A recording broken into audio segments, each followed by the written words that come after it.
Olá pessoal, tudo bem? Seja bem-vindo mais uma vez aqui ao canal Respeita a Geografia. Nós iremos comentar a prova da SpaceX, a fim de comentarmos as questões de geografia num gabarito aqui extraoficial, a prova que ocorreu hoje. Antes de avançar, eu peço a você que deixe o like, se inscreva no canal, divulgue também o nosso conteúdo. Alguns recados também é o seguinte: entre no nosso grupo de estudos no Telegram, o link está na descrição do vídeo. Se você quer um curso focado na prova da SpaceX, na parte da geografia, conheça o nosso curso. Curso esse aprovado aí por 100% dos alunos que estudam com ele, podem confiar, vem estudar com a gente para ser aprovado, acertar todas as questões de geografia e mais, né? Se você quer um curso completo, todas as matérias, conheça o Teorema Militar, o link também está na descrição do nosso vídeo, vem estudar comigo, vem estudar com a gente, vamos lá para as questões da geografia. Pessoal, a prova de geografia, agora em 2025, mais uma vez foi aquela que contemplou, digamos assim, o bom aluno, no sentido de que o aluno não ficou atrás de bizu, não ficou atrás de fórmula mágica e estudou, né? Então esse é um ponto primeiro importante. Segundo, é uma prova difícil, não é uma prova fácil, com algumas questões muito difíceis, conforme a gente pode constatar aí nessa nossa resolução. Então, uma prova difícil, bastante ampla, cobrando todo o conteúdo de geografia, conforme nós poderemos constatar. Outra coisa importante: duas questões sobre população, duas questões sobre cartografia, aliás, uma delas bem difícil, bem difícil de entender até o que ele estava querendo ali, né? E quando eu falo dessas quatro questões, duas de população e duas sobre cartografia, fica bem claro aqui o que eu falei para o aluno: se a prova fosse amanhã, o que eu deveria revisar? Aí eu sempre falo cartografia e população, que são os dois temas que mais aparecem, e de fato apareceu mais uma vez, tá? Então não se iludam. Não achem que a nossa prova é somente sobre geopolítica, isso não é verdade. Ela contempla muito aí as questões da geopolítica e, no caso, uma questão em específica era sobre geopolítica de maneira única, que é o caso daquela questão sobre os Estados Unidos e as bases militares, tá? Agora, no demais, você tem questão sobre geologia, duas questões sobre geologia, tá certo? Duas questões sobre cartografia, uma sobre industrialização do Brasil e assim por diante, ok? Vamos lá, então, observar quais que foram as nossas questões e como elas nos apareceram. A primeira questão aqui, já muito interessante, tratando sobre clima. Ele trouxe para a gente 4 localidades, A, B, C, D, e também trouxe algumas afirmações. E nessas localidades ele coloca de mês em mês, conforme você vê ali, janeiro, fevereiro, março, etc., o volume de chuva e a média da temperatura, tá? E na assertiva 1 ele fala o seguinte, aqui vamos observar na assertiva 1. A localidade A não está situada no território brasileiro. Quando a gente vê lá, por exemplo, no mês de janeiro, a temperatura média ali de 1 grau negativo, isso é verdade. No Brasil, em janeiro, não tem nenhuma região que é verão no hemisfério sul, né? Sobretudo, o Brasil é sobretudo sul, né? 5% é hemisfério norte, nós sabemos. Enfim, fato é, a gente tem que essa assertiva aqui é verdadeira, porque no Brasil não há nenhuma localidade onde a média da temperatura seria 1 grau negativo em janeiro. Então isso é falso, tá? 2. Todas as localidades encontram-se no hemisfério sul. Isso é falso também, especialmente quando nós olhamos as características as características, conforme a gente pode bem observar aí, dos meses aqui, ó, da localidade A, né? Então você pega lá, ó, junho, julho, agosto, setembro, onde nós estamos nos meses ali, não é, do meio do ano, onde no Brasil, hemisfério sul, certo? Nós estamos diante do inverno. Ali no hemisfério norte nós estamos no verão. E é nesse momento que você tem um aumento da temperatura nesses meses aqui, ó, no hemisfério A. Desculpa, na localidade A. Então, isso daqui é verão no hemisfério norte. As temperaturas deixam isso bem claro, tá?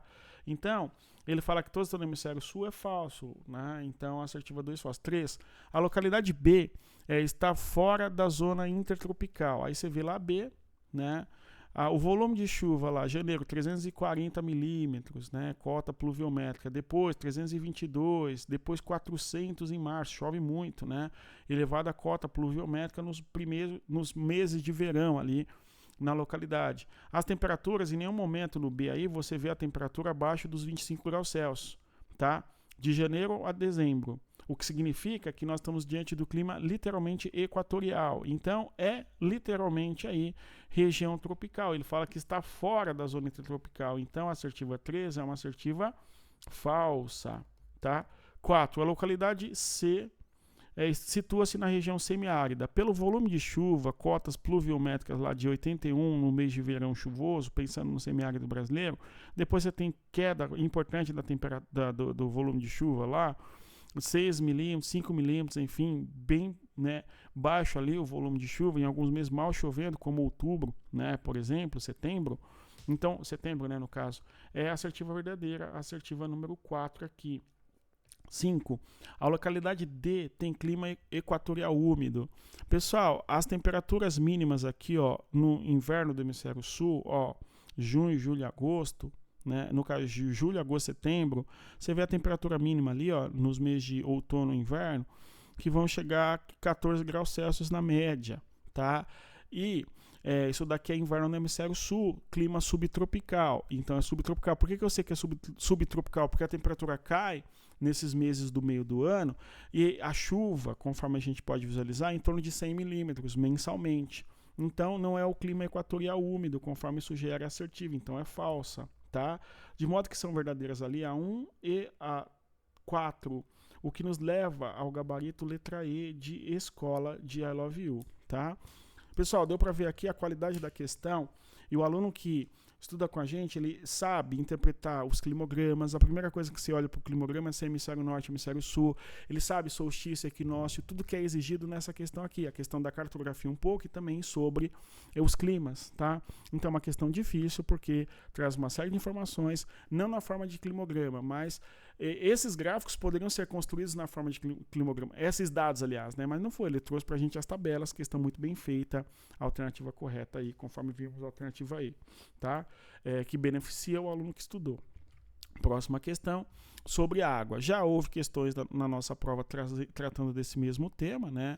Enfim, é um recurso essencial, etc. Vamos ver nas assertivas o que ele fala. O conceito de estresse hídrico evidencia o panorama global da crise da água, né? Ok? Levando-se em consideração tão somente, aqui o problema, né, gente? Quando as questões falam para a gente tão somente, nunca, sempre, etc., assim, são questões muito includentes ou excludentes, elas podem ser falsas e muitas vezes são falsas, né? Quando ele fala que a questão do estresse hídrico está associada aí, não é? Apenas as questões tão somente, né, totais de chuva e também, consequentemente, reservas superficiais de água e água subterrânea, é falso. Por quê? O estresse hídrico está associado à demanda, à população, enfim, tá? Então, falso, assertiva 1. 2. No Brasil, a superexploração das águas e a elevada impermeabilização dos solos impactam diretamente os volumes de água. Ok, verdadeiro até aqui, dos reservatórios subterrâneos. Como consequências diretas desse processo, podem se citar o quê? Redução do volume de água e de recarga dos aquíferos e também extinção de nascentes. Verdadeiro, né? Então, o asfaltamento, inclusive, muitas vezes, na construção urbana, sobre nascentes da água, né? Isso impacta necessariamente na bacia hidrográfica, ali em afluentes, enfim, tá? Então, a assertiva número 2 é uma assertiva verdadeira. 3. A água é considerada um recurso que se renova constantemente por meio do ciclo natural. Verdadeiro até aqui, que envolve a atmosfera, crosta terrestre e também a hidrosfera, ok? Entretanto, é considerado um recurso finito. Isso aqui é verdade, né? A água do mundo não vai acabar, mas a ideia da água enquanto recurso finito é a ideia de que a água é um recurso importante, etc., tal, que conforme a poluição no corpo hídrico e assim por diante, faz com que nós possamos ter problema de acesso à água, tá? E por isso a ideia de recurso hídrico, tudo bem? Enquanto recurso é um recurso finito. Essa é a ideia, não recurso hídrico, né? Enquanto recurso é finito por conta dos impactos da poluição e assim por diante. E tem a sua distribuição pelo planeta considerada bastante desigual. Verdadeiro, né? Aliás, nós fizemos aqui revisão para a nossa prova da SpaceX, né? Onde nós falamos sobre isso. Nós falamos muito sobre isso, né? Sobre a distribuição da água. Fiz uma aula sobre geopolítica da água aqui, visando aí ajudar os alunos, tá? Então, verdadeira. 4. Globalmente, as atividades agrícolas são responsáveis pela maior parte da demanda de água. Verdadeiro, né? 70% para mais. Sendo assim, não se pode afirmar que os padrões de consumo desse recurso variam em função dos distintos níveis de desenvolvimento dos países. Isso é falso, né, gente? Certo? Não tem o menor cabimento assertivo aqui, né? Porque conforme o nível de sociedade desenvolvida, menos desenvolvida, enfim, a gente tem que sim, né? Existe uma maior ou menor, né, conforme desenvolvido ou não, demanda pela água a sociedade. Então, falsa, assertiva 4. 5. A água doce disponível no mundo ainda é suficiente para atender às necessidades de consumos atuais, de modo que a crise hídrica tal decorre da má distribuição. Esse é o grande problema da água, a sua má distribuição, ok? Geográfica dos recursos hídricos e da carência por parte dos países pobres de sistemas adequados de fornecimento e tratamento da água verdadeiro, né? Então é um problema muito mais de infraestrutura e distribuição da água do que eventualmente a sua falta, né? São verdadeiras ali a 2, a 3 e também a 5, né? O que nos levaria à letra 2, 3 e 5, 2, 3 e 5, né? 2, 3 e 5, letra B, né? De Bosque. Adiante. O homem de Estado que conduz a política externa só pode tomar em conta os valores de justiça e tal. Né? Um texto do Nicholas Spykman, que é um dos pensadores sobre a geopolítica dos Estados Unidos. Né? No caso, essa questão ela pede para que nós assinalemos aquela que traz para a gente os países que têm bases militares dos Estados Unidos. Muitos alunos com certeza foram eliminando a letra E logo de cara, quando na verdade a E é a correta, né? Porque Cuba, apesar de ser, sim, um rival dos Estados Unidos, um inimigo, desde 62 pelo menos ali, no ápice da crise entre os dois países, né? Antes até um pouco, a invasão da Baía dos Porcos, a Revolução Cubana, enfim. Mas apesar disso tudo, a gente tem que, em Cuba, nós temos uma base dos Estados Unidos, é o caso ali da base de Guantánamo, tá? E aí nós temos base americana também, bases americanas no Japão, na Alemanha, na Turquia, né? E verdadeira alternativa E. A B é falsa, né? Porque o México, por exemplo, não é um país que tem base dos Estados Unidos, tudo bem? Então falso. Nem Israel, inclusive, tá? Então, Coreia do Sul sim, Turquia sim, né? Na B. Turcomenistão não, na A. Islândia não, na C, tá? Índia não, na D, por exemplo, né? Então, só para dar os exemplos, de modo que a E é correta, tá? Próxima questão, falando sobre inundação no Rio Grande do Sul, tá? Inundação no Rio Grande do Sul, a questão falando, né? Essa assertiva, né? Essa questão nossa aí, tudo bem? E aí, o seguinte, né? Ele fala para nós assinalarmos o seguinte, ó, constituem-se problemas relacionados às inundações e suas respectivas medidas de mitigação, tá? Pessoal, mitigar é diminuir, tudo bem? Diminuir, certo? O seguinte, que medida nós podemos tomar para mitigar o crime, né? Uma das medidas é possibilitar o acesso à arma de fogo às pessoas de maneira mais facilitado, né? Onde o indivíduo é dono de si próprio e deve desenvolver capacidade de autodefesa, né? É uma visão curiosa, interessante, né? Por exemplo, então diminuir, essa é a ideia. Então o que você vai diminuir, né, o problema da inundação, certo? Olha o que fala a ocupação irregular de encosta, né? Ele quer primeiro que a gente fale sobre a inundação, né? Alagamento, inundação, são coisas diferentes, né? Mas vamos lá. Então, ocupação de encosta não é problema de alagamento, mas de desmoronamento, né? Então, falsa. B.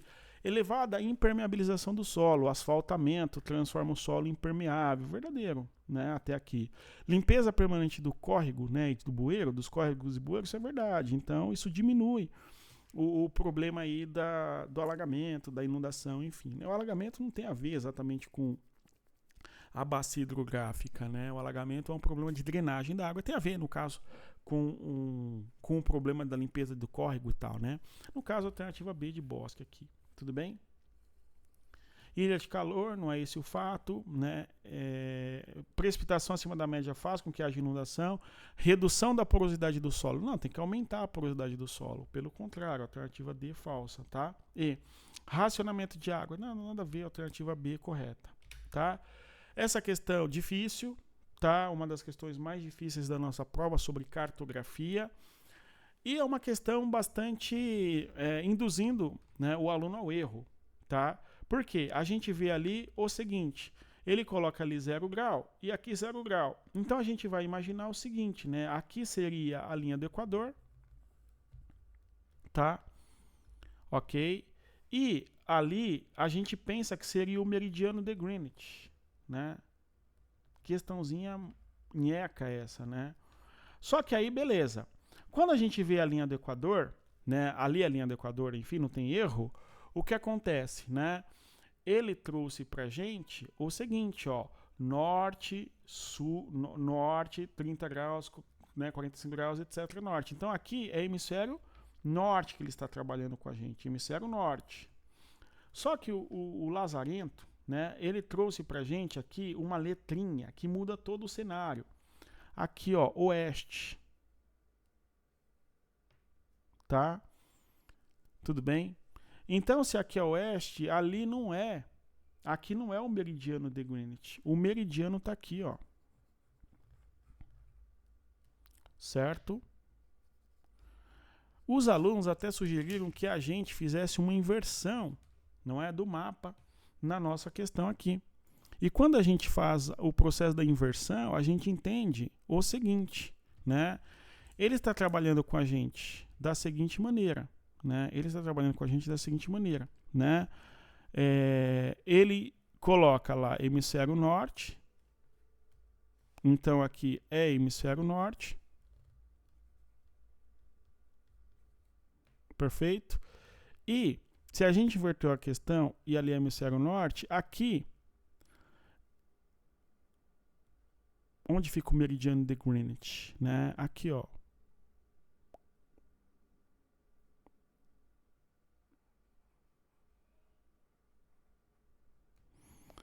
Certo? Então a gente está tanto no hemisfério norte quanto no ocidente. Perfeito? E a gente desinverte lá o nosso mapa.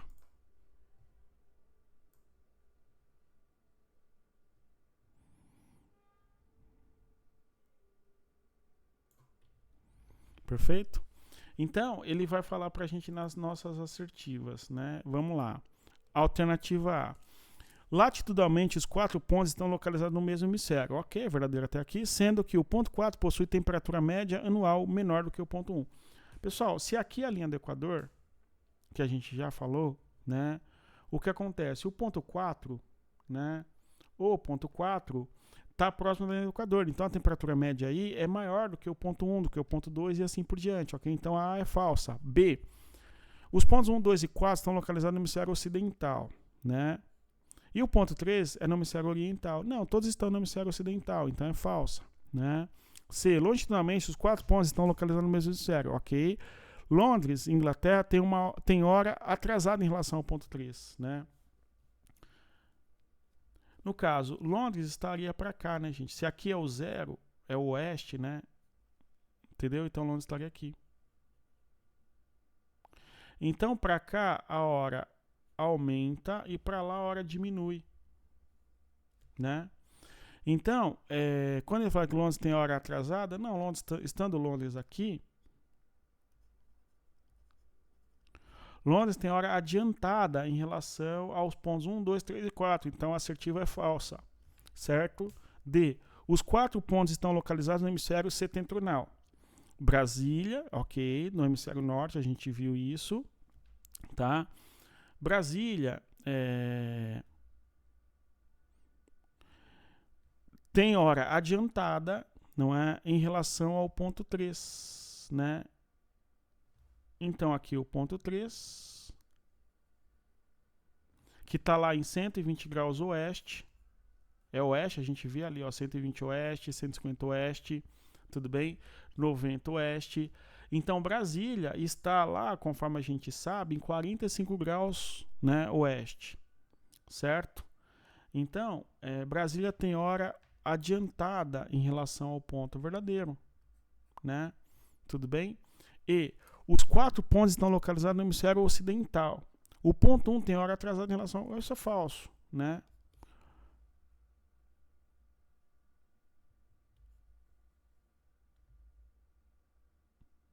O ponto 1 tem hora atrasada. Não, tem hora adiantada, né? Então, falso. De modo, então, que a D seria a correta aqui nessa nossa questão. Questão 25, ele trouxe para a gente um gráfico de população, eu até trouxe isso para ajudar na resolução, as fases demográficas, né? O Brasil, inclusive, se localiza nessa terceira fase, conforme a gente sabe, né? O que acontece? Fase 1, fase 2, fase 3, né?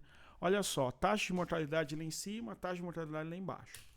Quando a mortalidade diminui, na fase 2, o que aconteceu? Melhoria da qualidade de vida, acesso a maior comida, saúde, etc. Tá? Então, o que acontece? Né? Diminui a mortalidade, aumenta a expectativa de vida e diminui a mortalidade infantil. Então, diminui a mortalidade. Ao mesmo tempo, cresce a população, crescimento vegetativo. Lá no final da fase 2, e aí entra o Brasil nessa fase, a gente tem a fase 3, onde tem uma queda da natalidade. Essa queda da natalidade diz respeito, em especial, à queda do quê, né, gente? A queda do... Como nós vamos dizer, né? A queda da natalidade tem a ver com a fecundidade diminuindo, a inserção da mulher no mercado de trabalho, a mulher deixa de ter filho por vários fatores, enfim, tá?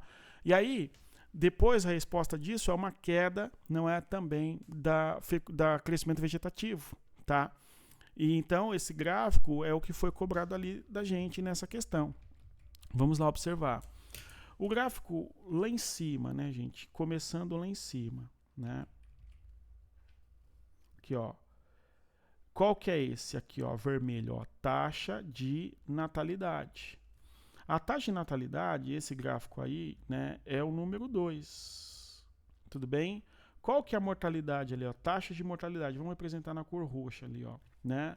É esse daqui, ó. A gente vê que ele acompanha, depois ele diminui. Quando diminui bastante aqui a mortalidade no gráfico roxo, né? O gráfico roxo é taxa de mortalidade, nós temos um aumento do crescimento vegetativo. Representando a cor verde aqui, ó o crescimento vegetativo aqui aumentando, ó. Aumentou, depois tende a diminuir, né?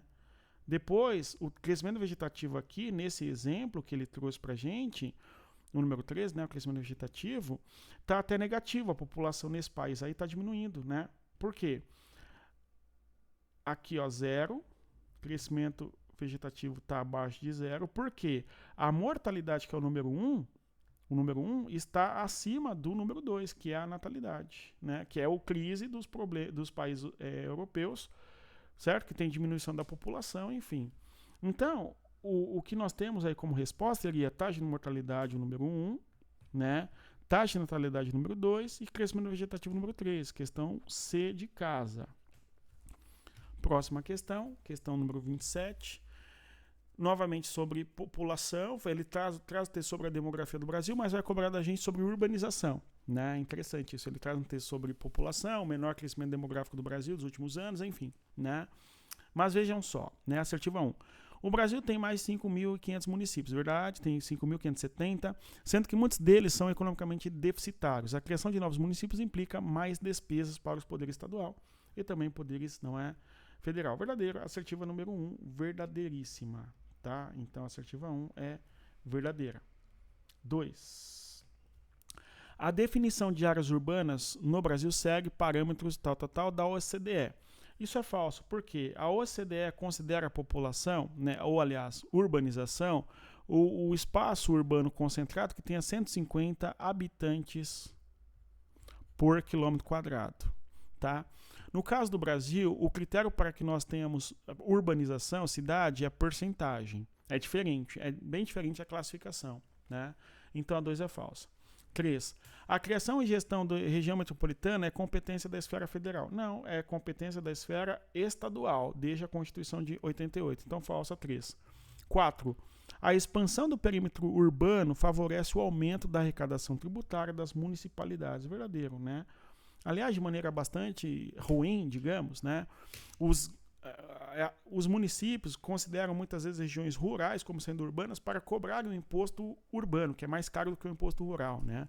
Você tem uma fabricação de cidade, entre aspas, de urbanização para tributação mais pesada, enfim, né? Mas fazer o quê? A alternativa correta aí é a E, que traz tanto a 1 quanto a 4 como verdadeiras. 28. Pessoal, aqui nós temos a ferrovia do Brasil, gente. Não tem erro essa questão. Essa ferrovia aqui, ó, importante, a ferrovia dos Carajás, né? A outra ferrovia do Brasil ali, que é notável e importante, é esta ferrovia aqui, ó, que eu vou destacar na cor roxa, que é a dorsal brasileira, né? Que é a ferrovia, me foge o nome agora, né? Que integra desde o território do Pará e Maranhão ali, né, nessa dos Carajás, até Goiás e entra para São Paulo e vai até o Rio Grande do Sul, né? É a ferrovia, como chama, né? Tem uma que vai lá pro norte do Brasil, né, nessa direção, me foge o nome também agora, né? Mas temos essa daqui que é a dorsal brasileira. Tá? Começou a ser inaugurada ali, construída no governo do Sarney ainda, né? E foi recentemente concluída, né? Essa daqui, que é a dorsal, a ferrovia dorsal brasileira. Tudo bem? Certo? É a Ferro Norte Sul, tá? Então essa ferrovia ali é a chamada Ferro Norte Sul, né? Tudo bem? Agora, aquela que vai aqui, Mato Grosso até Goiás, lá até Rondônia, é a Ferro Norte, né? Perfeito? Aqui a gente tem a Transnordestina, a Central do Brasil, né? E assim, e outras ferrovias regionais ali, de modo que a alternativa correta aqui é a alternativa A. É o mapa das ferrovias. Não é de estrada não pavimentada, o Brasil tem a maior parte das estradas do Brasil não pavimentada. Gasoduto não é, porque a gente não tem um gasoduto que integre a região, né, aqui do Pará, do Maranhão até Goiás, por exemplo. Os alunos, né, podem ter assinalado o gasoduto porque ele vê aqui o Mato Grosso do Sul, o gasoduto de Santa Cruz de la Sierra da Bolívia, aqui, Mato Grosso, São Paulo e vai até o Rio Grande do Sul, né? Mas o Brasil não tem grandes gasodutos ali como tem essas ferrovias, né? Então, falso. Mineiroduto, o mais notável do Brasil, é aquele que integra a região de Minas até o litoral do Espírito Santo, tá? É um ou dois que tem no Brasil, honestamente, pouco, né? E Sistema Elétrico Nacional também não é, né? Então, falso aí, de modo que a correta. Aqui, falando sobre a Amazônia, sobre a geopolítica amazônica, né? A questão número 29. Ele traz o texto, enfim, sobre a importância ali da Amazônia e tal, fronteira, etc., e diz ali na assertiva 1. A Amazônia é uma região elevada, biodiversidade, é verdade, onde predominam áreas de planície. Não, é verdade, isso é falso, gente. Falso ainda mais por quê, né? Porque ele vai falar pra gente que predomina a área de planície, e ele vai falar ainda que é conforme a classificação do Ross, né, do Jurandir Ross. Não é verdade. Tudo bem? É falso. Por quê? As verdadeiras planícies do Brasil são poucas. A região norte do Brasil, predominantemente, é depressão, né? Aliás, a maior planície do Brasil é a planície do Pantanal, né? Então, falsa aí a alternativa 1. Você pega lá os mapas anteriores, o mapa do Haroldo, o mapa do Jurandir Ross, aliás, o mapa do Haroldo e do Aziz, ali sim você tem a Amazônia, a planície amazônica grande, né? Mas a atual classificação do relevo do Brasil aí do Jurandir diz que as verdadeiras planícies do Brasil são raras. E no caso da Amazônia, a região é predominantemente de depressão. Você tem lá os planaltos residuais norte e sul, as depressões, né, da região amazônica que são predominantes, ok? Então, falsa aí a 1. 2. A Amazônia converteu-se em uma fronteira demográfica para os fluxos migratórios orientados em torno dos eixos norte-sul, das rodovias Belém-Brasília, Cuiabá-Santarém e Brasília-Acre. Verdadeiro, tá? A assertiva 2 é verdadeira. 3. A Amazônia é um extenso vazio demográfico, ok? O que se confirma pela ocupação rarefeita, ok? Até aqui é verdadeira, inclusive nas cidades de estado, dentre as quais não figura nenhuma metrópole. Falso. Temos 2 metrópoles na região norte do Brasil, na Amazônia, inclusive. É o caso da metrópole de Belém e da metrópole de Manaus. Então, falso, 3, né? O CIVAM, aí, Sistema de Vigilância da Amazônia, é uma rede integrada de sensoriamento remoto e telecomunicações que abrange a maior parte da Amazônia legal, verdadeiro, né? Para observar tráfico de coisas ilícitas, etc. Tá? Então, a assertiva 2 e 4 são verdadeiras, nos levando aí à alternativa B de Bosque. Tá? Próxima questão.